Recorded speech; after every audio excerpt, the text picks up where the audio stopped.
De tot aquest treball que ha estat desenvolupant, aquest procés de treball que ha estat desenvolupant l'Enric aquests mesos en aquest lloc que és el seu estudi Casa Jardí, el volum de material que ha estat generant és ingent, tant de fotografies com de dibuixos, com propostes o idees per poder desenvolupar instal·lacions, etc. I la feina és, un cop tens un espai concret com és aquestes sales del museu d'aquí de Cardedeu, doncs mirar de fer aquelles connexions o establir aquella selecció i aquelles tries i aquelles connexions que funcionen a nivell expositiu. Aquí entro una mica jo com a comissària, la figura de la comissària o de comissària en general, que és fer aquest acompanyament, perquè sovint és difícil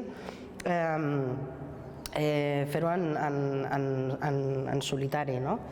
I hem estat mirant un volum increïble de material. Finalment vam optar per seleccionar una sèrie de fotografies, una sèrie de dibuixos i d'instal·lacions i de mirar de generar combinacions que ens permetessin explicar una obra com és la de l'Enric, que si bé és cert que aquestes peces en concret han estat produïdes en els últims mesos, el treball i la dinàmica de treball, el procés, l'obra en majúscules de l'Enric fa molt de temps que esdevé, amb la qual cosa és un treball certament molt madur i molt acurat i molt coherent en si. Però com que hi ha aquesta diversitat de suports a posar en joc, això d'una banda és molt ric i molt agraït a l'hora de poder generar ritmes que funcionin en una escenografia com és una exposició, però també pot generar com la dificultat, o com determinades tentacions, com d'anem a posar tot el dibuix junt. Aquí el que hem mirat una mica d'establir són jocs, diàlegs entre peces i fer que d'alguna manera tot s'acompanyi per poder subratllar aquells elements que realment són significatius en el treball de l'Enric. En aquesta sala, per exemple, que és la primera sala, tenim per una banda l'objecte trobat, que és elements amb els que l'Enric juga sovint, posat en instal·lació amb una gran posada d'escena, que és aquesta carpa quilomètrica. Aquesta peça, aquesta en concret, té més de 10 metres, bastants més metres, per 3 i pico, o sigui, és una escala bastant monumental, i establir aquest joc i aquest diàleg amb la història de la pintura i del dibuix contemporani, amb referències des de l'expressionisme americà, però portant-ho sempre a un altre lloc, que és el lloc de l'Enric, que és el de trobar aquestes relacions o aquestes transgressions de l'estereotip contínuament, i aquestes peces que incorporen tant la dimensió temporal i el procés, com són els dibuixos de Sota les pedres o els dibuixos dels arbres. I després, per una altra banda, hi ha una cosa molt bonica, que és la peça de les canyes,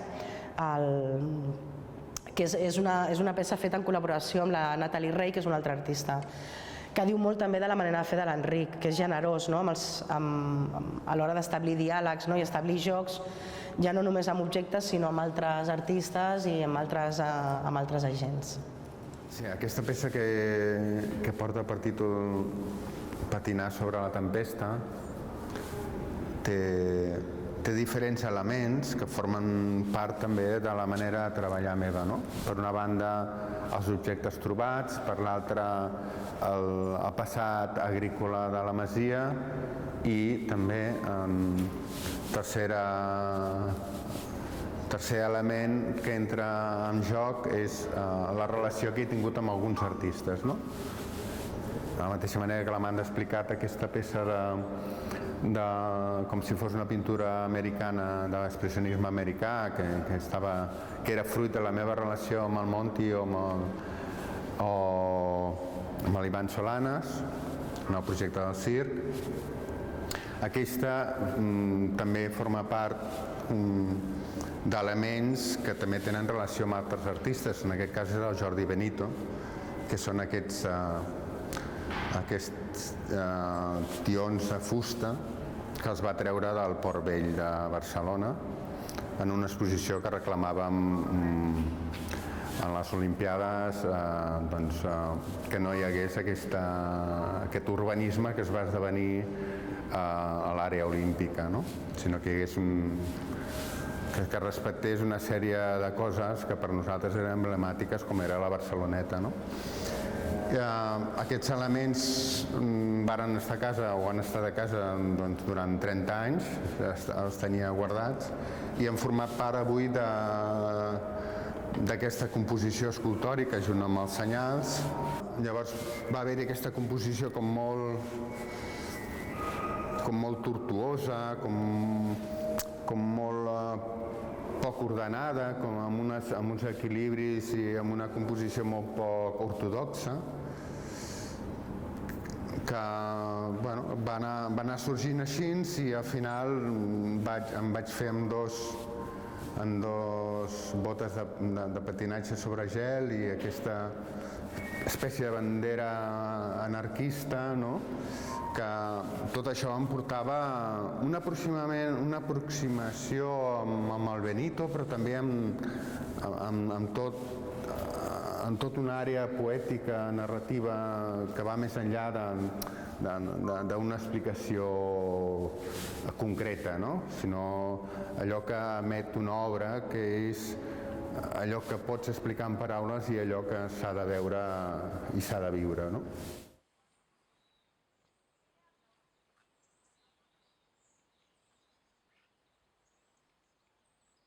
Aquí tenim tres fotografies i una petita peça objectual que d'alguna manera ens permeten parlar d'aquesta dimensió performativa en el treball de l'Enric, de coses que estan succeint i d'aquesta interacció amb el lloc, d'aquest retrobament amb el lloc. I després hi ha un altre aspecte interessant, perquè de les moltes imatges que teníem en aquesta línia n'hem triat aquestes, perquè d'alguna manera també ens permetien parlar d'aquests exercicis de transgressió dels estereotips, en aquest cas pel que fa a la qüestió de gènere. Tenim un personatge performatiu, un Enric fent la performance, fent dues en concret, de les moltes que n'ha fet, que d'alguna manera són molt contraposades des d'aquest punt de vista, des d'aquesta imatge d'un pit d'home alletant amb llet de figa, molt femenina, una imatge molt de la feminitat, de la fertilitat, a una imatge molt més masculina, molt més d'una acció masculina, una eina d'un estri de camp, tallant les canyes, recollint les canyes, un exercici de força, de poder. I ens semblava interessant poder mostrar això perquè són aquests elements que es van repetint i que contínuament posa en joc o que troba l'Enric en allò que l'està envoltant.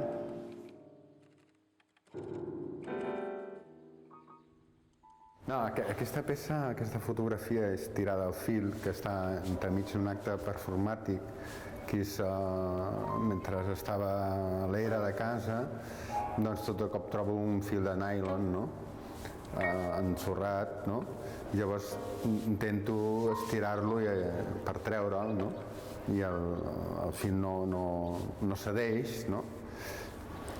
Aquesta acció em va portar primer a desdoblar-me i veure com de ridícul podia ser algú que es tirés del fil, tirés al món, i per altra banda també em va transportar aquests elements que es van anar incorporant en la vida quotidiana als anys 60-70, a l'entrada del plàstic, com ens va desbordar i ens segueix desbordant. I per tant era com una relació d'aquesta absurditat de tirar de la terra i alhora que a més és verd i podria haver sigut com si tivessis una herba. Llavors aquest tirar del fil tires de molt més, tires del nostre passat agrícola però també de la situació que es va esdevenir a l'entrada del plàstic.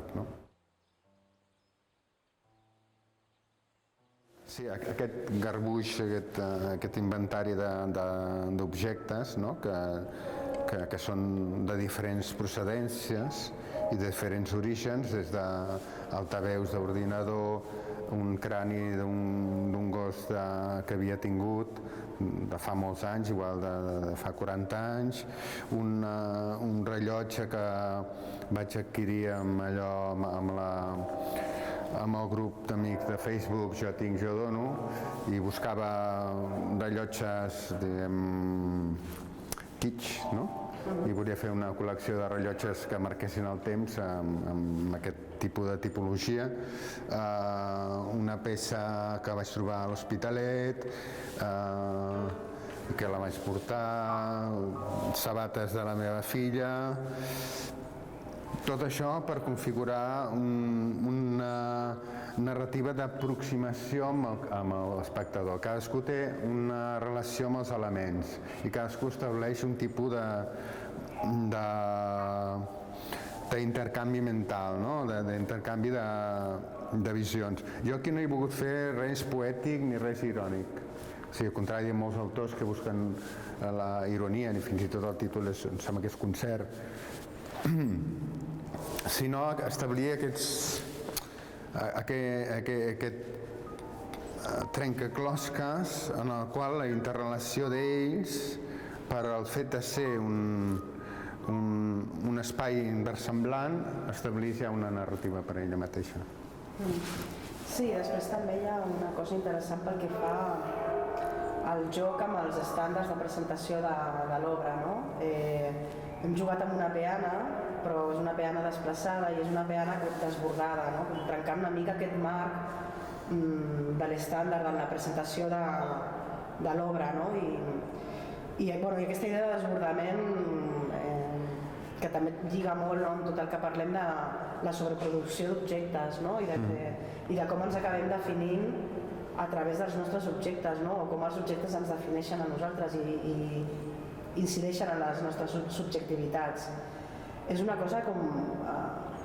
per mi, és una lectura que jo em faig. Tot aquest desplegament, no? que té un punt d'absurd, de joc, d'acumulació, o sigui, a mi sí que em confronta, no? I em ressona amb aquesta època estranya que vivim, no? Amb aquest viure en un desbordament dels objectes. Normalment en molts museus, en tots els museus, hi ha extintors, no? I sempre he vist que la gent es para a mirar-los, dubtant de si és una obra o no. I em va semblar que estaria bé fer una espècie de diàleg entre ells, no? En aquest cas jo vaig agafar 2 extintors per incorporar-los en diàleg amb els extintors de la sala, però convertits en bombones de camping gas.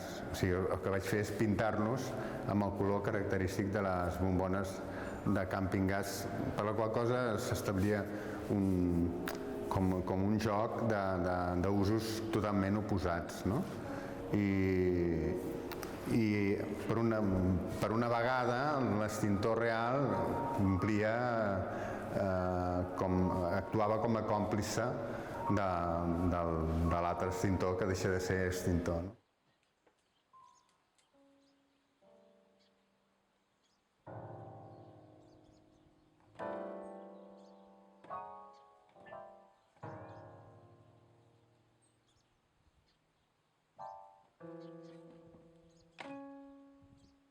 Bé, en aquest darrer àmbit, penúltim àmbit, més podem centrar-nos en aquesta idea del lloc i d'aquest paisatge postbucòlic, periurbà, envaït per la presència o les restes de la presència de l'activitat humana, i aquest diàleg entre la natura i nosaltres. I lluny de poder resultar imatges melancòliques, negatives, apocalíptiques, distòpiques, totes aquestes paraules que sentim tan darrerament, per mi tenen molt d'esperançador. Hi ha com una idea bonica darrere de convivència, o de trobada, de com la natura pot amb això, no? I no sé, com si la natura ens digués que tornem, no? Que tornem amb ella. És un dels aspectes, no sé si és la intenció de l'Enric parlar d'aquests temes, no? Però per mi sí que és una de les coses que em diuen aquestes imatges, no? I hi ha aquesta sèrie d'imatges, que és una sèrie molt llarga, de les que hem triat 4 només, exclusivament per a aquesta exposició, combinada amb algunes altres fotografies d'aquests elements estructurals, com abandonats o que han perdut el seu sentit, que són com fotoescultures, no? Com tenen una component formal com molt potent. I per tancar l'àmbit tenim una peça videogràfica que és ja una performance amb un format molt natural, que és el videogràfic, un registre que permet veure el tipus d'accions que han estat tenint lloc o que l'Enric ha estat duent a terme dins d'aquest paisatge, d'aquest jardí, d'aquest taller jardí, i que incorporen molt la dimensió temporal i aquest habitar el lloc i aquest retrobar-se amb el lloc, perquè de fet en aquesta exposició hi ha molt d'això, hi ha molt d'un retrobament amb un espai que sempre ha estat allà, que sempre ha estat la llar o el lloc de l'Enric, però que el fet d'aquesta experiència que hem viscut de confinament, d'estar tancats allà, crec que ha intensificat una mica, que ha permès un retrobament des d'un lloc més artístic, que d'alguna manera és el que trobem en aquesta exposició.